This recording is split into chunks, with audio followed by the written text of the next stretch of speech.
ჩვენ იმდენად მივეჩვიეთ ჩვეულებრივ სახლებსა და ბინებში ცხოვრებას, რომ ალბათ ვერც კი წარმოგვიდგენია თუ რამდენად რთულ პირობებში ცხოვრობენ ზოგიერთ ქვეყანაში. Ამ ეპიზოდში იმ წარმოუდგენელ ადგილებს გაჩვენებთ, სადაც ადამიანები ცხოვრობენ. ვენეცია ალბათ ყველას აღაფრთოვანებს, მაგრამ ძალიან ცოტა ადამიანმა თუ იცის, რომ ნიგერიაში არსებულ ატლანტიკის ოკეანის სანაპიროზე მისი არც თუ ისე შთამბეჭდავი ანალოგი მდებარეობს. ეს მაკოკოა, წარსულში მეთევზეთა ქალაქი, დღეისათვის კი ნამდვილი ნანგრევები, რომელიც წყალზე მდებარეობს.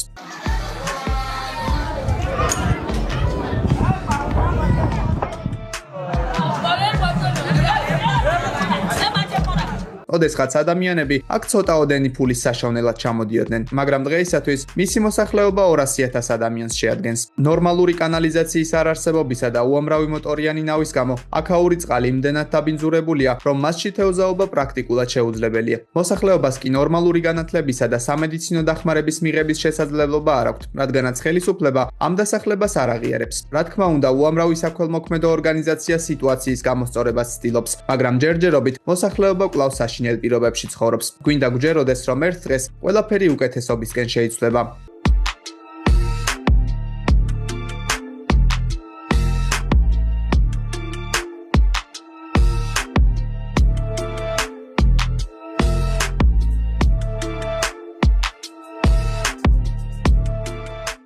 როგორია ცხოვრება მუდმივი ჟანგბადის დეფიციტის პირობებში? ამ კითხვაზე პერუში მდებარე ქალაქის ლარინკონადას მაცხოვრებლები გვიპასუხებენ. საქმე იმაშია, რომ ქალაქი 5,000 მეტრის სიმაღლეზე მდებარეობს, ამიტომაც ის ჩვენს პლანეტაზე ყველაზე მაღალ ადგილას მდებარე დასახლებულ პუნქტად ითვლება.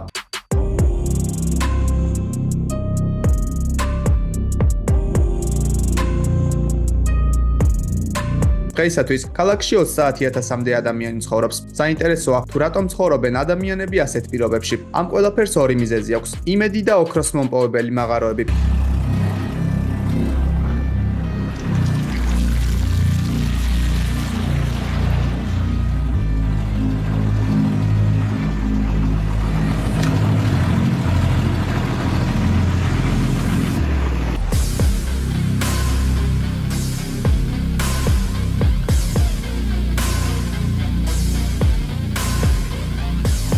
ადამიანები ამ ადგილას მთელი მსოფლიოდან ჩამოდიან, რადგანაც მათ სწრაფად გამდიდრების იმედი აქვთ, მაგრამ ადგილობრივი პოლიტიკის გამო გამდიდრებას მხოლოდ ერთეულები ახერხებენ.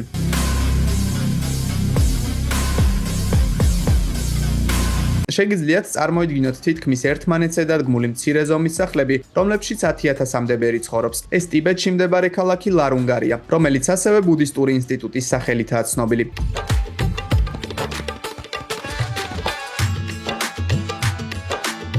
ის მთებში 4,000 მეტრის სიმაღლეზე მდებარეობს, მაგრამ ეს ფაქტი უამრავ მომლოცველს მის მონახულებაში ხელს არ უშლის.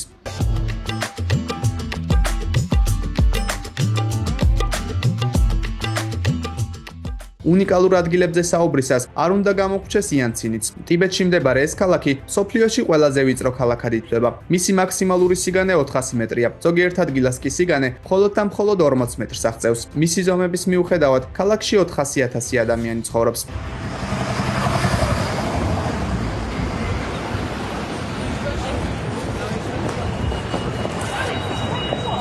საინტერესოა, თუ როგორაა ასეთი რამ შესაძლებელი. საქმე იმაშია, რომ ქალაქის სიგრძე 60 კილომეტრია. მისი უცნაური განლაგების გამო ქალაქში ცოტა მანქანაა, რის გამოც იქ ჰაერი ძალიან სუფთაა, მაგრამ მაინც რთული წარმოსადგენია, თუ როგორ ცხოვრობს ასეთ ვიწრო ქალაქში ამდენი ადამიანი.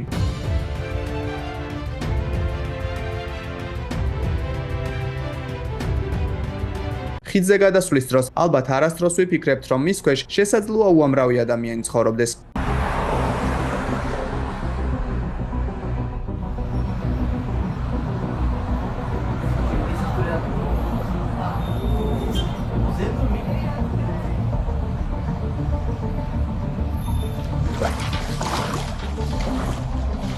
რთული წარმოსადგენია, მაგრამ ადამიანებს ასეთ პირობებში ცხოვრება და ბავშვების აღზრდაც კი უწევთ. ელემენტარული პირობების არარსებობის, ანტისანიტარიისა და ავტომობილების დაუსრულებელი ხმაურის გამო ამ ადგილას ცხოვრება ნამდვილ ჯოჯოხეთს ჰგავს.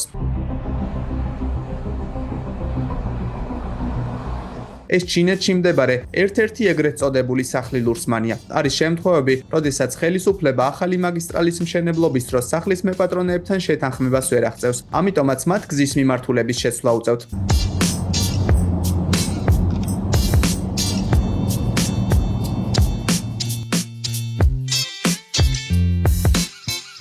შესაბამისად ამ სახლების მეპატრონეებს ავტომობილების ხმაური და მომწამლავი აირები მუდმივად აწუხებთ.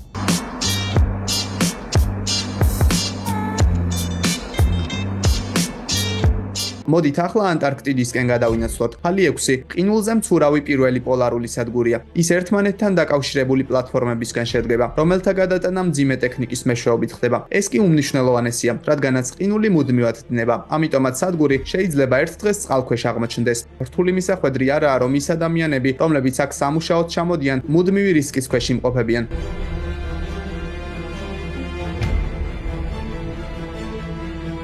გარდა ამისა, ხალი 6-ზე მუშაობა იმ ადამიანებისთვის ნამდვილად არ შეიძლება, რომლებსაც D ვიტამინის დეფიციტი აწუხებთ. ზამთრის დასაწყისიდან აქ მზე აღარ ჩანს, ამიტომაც ადამიანებს მისი ნახვა მხოლოდ 100 დღის შემდეგ შეუძლიათ.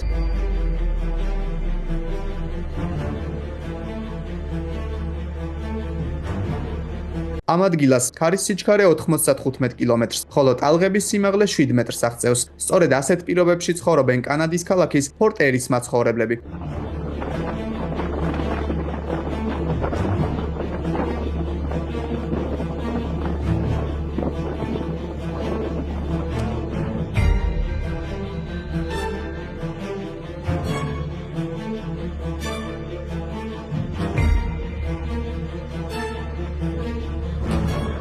მიუხედავად იმისა, რომ ეს კადრები პოსტაპოკალიფსური ფილმის სცენას ჰგავს, ასეთ პირობებში ცხოვრება ადამიანებს რეალურად უწევთ. But the ice on the front of my house is so thick that we honestly think it'll be a month or so before we can look out the window.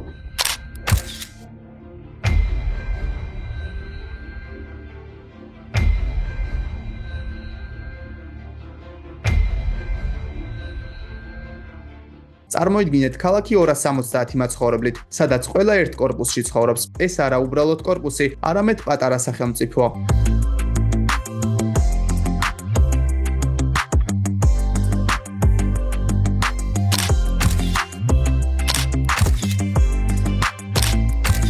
ის ალასკაზე, მცირე ზომის ქალაქ ვიტიერში მდებარეობს. ერთადერთი გვირაბი, რომლის საშუალებითაც ადამიანებს ქალაქის დატოვება შეუძლიათ, დილის 7 საათიდან ღამის 10 საათამდე ფუნქციონირებს. სოფელი მათთვის, ვისაც სიმაღლის არ ეშინია. ეს სოფელი ჩინეთში, 800 მეტრის სიმაღლეზე მდებარეობს. იქიდან დაბლა ჩასასვლელად ადამიანებს 2 საათის განმავლობაში ხის ფიცრებისგან გაკეთებულ კიბეებზე სიარული უწევთ. მიუხედავად ამისა, სოფლის მოსახლეობა 18000 ადამიანს აღემატება.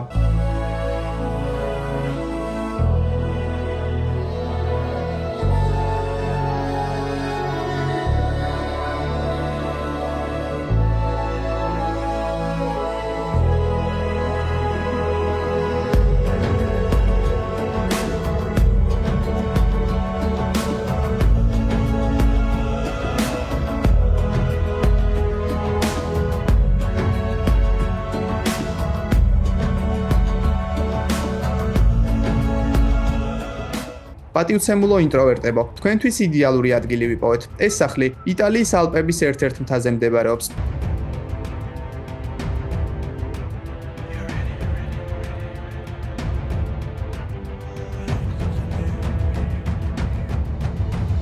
$2000 მეტრის სიმაღლეზე მდებარე სახლში თქვენ პეიზაჟებით დატკბებას და სრულ სიმშვიდეში ცხოვრებას შეძლებთ. ერთადერთი მინუსი ისაა, რომ თქვენ ამ ადგილას სამედიცინო დახმარებას ვერ მიიღებთ, ხოლო იქამდე საჭირო მარაგების მიტანა მხოლოდ ვერტმფრენით შეგიძლიათ.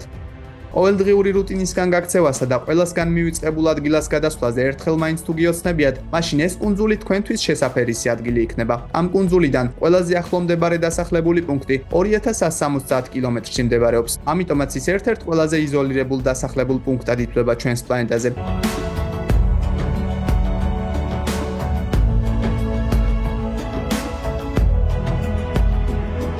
კუნძულზე 260 ადამიანი ცხოვრობს. მასზე მოხვედრას კი ოკეანეში ორკვირიანი მგზავრობის შემდეგ შეძლებთ. თანაც თუ უკან დასაბრუნებლად ბორანზე ასვლას დაიგვიანებთ, შემდეგ ბორანს 1 წელი უნდა ელოდოთ.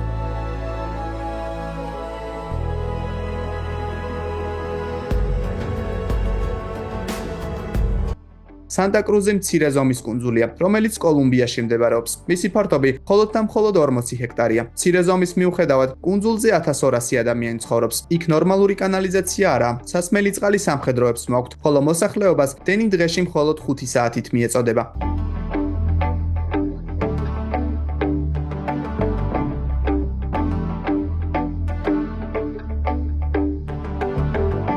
საინტერესოა, თუ რატომ ცხოვრობენ ადამიანები ასეთ პირობებში. წარმოუდგენელია, მაგრამ ყველაფრის მიზეზი კოღოების არარსებობაა. კუნძული თავდაპირველად რამდენიმე მეთევზემ შეამჩნია, რომლებმაც მოგვიანებით იქ შესვენება გადაწყვიტეს. მათ აღმოაჩინეს, რომ კუნძულზე კოღოები არ იყვნენ. სწორედ ამიტომაც დასახლდნენ ადამიანები მასზე. თავისუფლების ყურე ვანკუვერის სიახლოვეს მდებარეობს და ის ორი მხატვრის მიერაა შექმნილი. დასახლება 12 მცურავ პლატფორმას წარმოადგენს. მასთან მისვლა კი მხოლოდ და მხოლოდ სხვით შეგიძლიათ. წყალს მაცხოვრებლები ახლომდებარე ჩანჩქერიდან იღებენ და გამომდინარე იქიდან, რომ მათ ელექტროობა არ აქვთ, ისინი მხოლოდ ახალი პროდუქტებით იკვებებიან.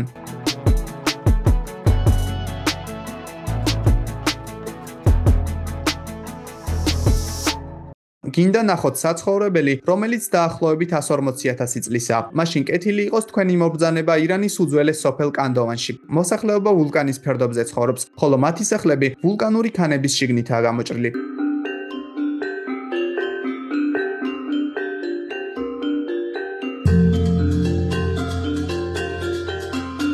და 140,000 წლის წინ ბუნებრივი პროცესების შედეგად წარმოიქმნა. დღეისათვის სოფლის მოსახლეობას 600 ადამიანი შეადგენს და როგორც ჩანს, მათ ასეთი ცხოვრება ნამდვილად მოსწონთ.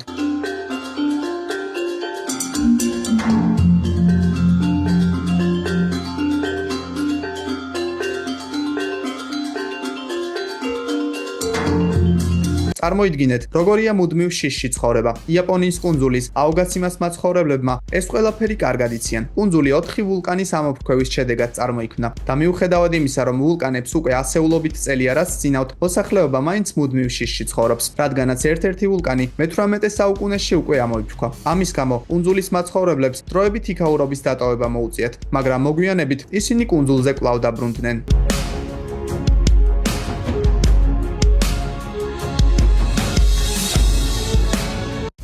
ადამიანთა უმეტესობისთვის მთაში ცხოვრება ოცნებაა, მაგრამ ასეთ პირობებს ყველა ვერ უძლებს. აი ამ სოფლის მაცხოვრებლებს კი ცივილიზაციამდე მისაღწევად დიდი გზის გავლა უწევთ, რომ აღარაფერი უთქვათ ხშირ ნალექზე, მიწისძვრებსა და მთის ქანების ჩამოქცევაზე.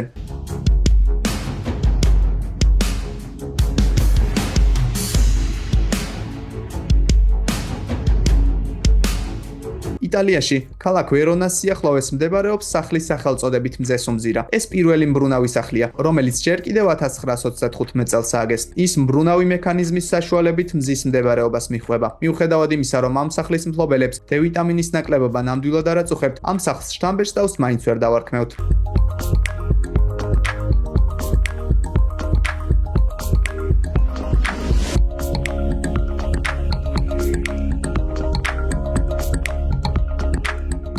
აი ამ სახლის მფლობელებს კი ფანჯრიდან დანახული ხედი ყოველ რამდენიმე წუთში ერთხელ ეცვლებათ. არქიტექტორის ჩანაფიქრის მიხედვით, სახლი, რომლის ფართობიც 150 კვადრატულ მეტრს შეადგენს, ძალიან მცირე ენერგიას მოიხმარს.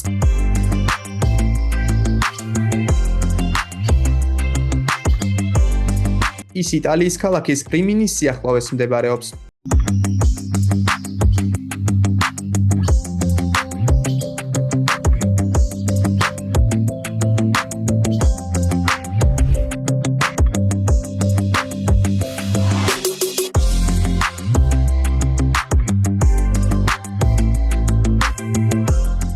ეს არა უბრალოდ მცურავი სახლია, არამედ ეს ის სახლია, რომელიც ყველაზე მცირე ზომის კუნძულზე მდებარეობს. მისი მფლობელი ალბათ მუდმივ შიშში ცხოვრობს, რადგანაც წყლის დინებას სახლის განადგურება ნებისმიერ დროს შეუძლია.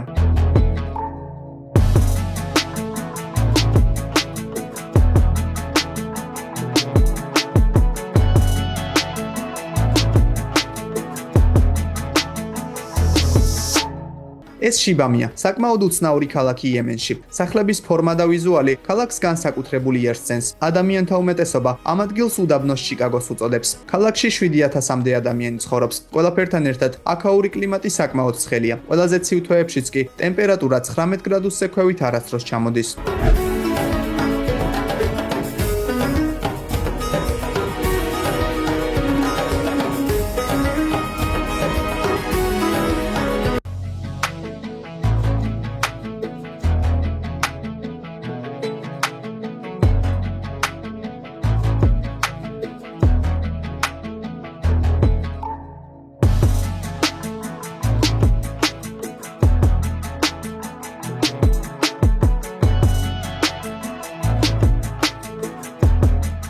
2021 წელს ჩინეთში ოდესღაც სიმწვანით დაფარულ შანსის პროვინციაში გვალვები დაიწყო. ათობით წყალუხვი მდინარე სწრაფად დაშრა, ხოლო მოსახლეობას სასმელი წყალი თითქმის აღარ ჰქონდა. მათ დაუსრულებელ ხანძრებთან და აუტანელ სიცხეებთან გამკლავება უწევდათ.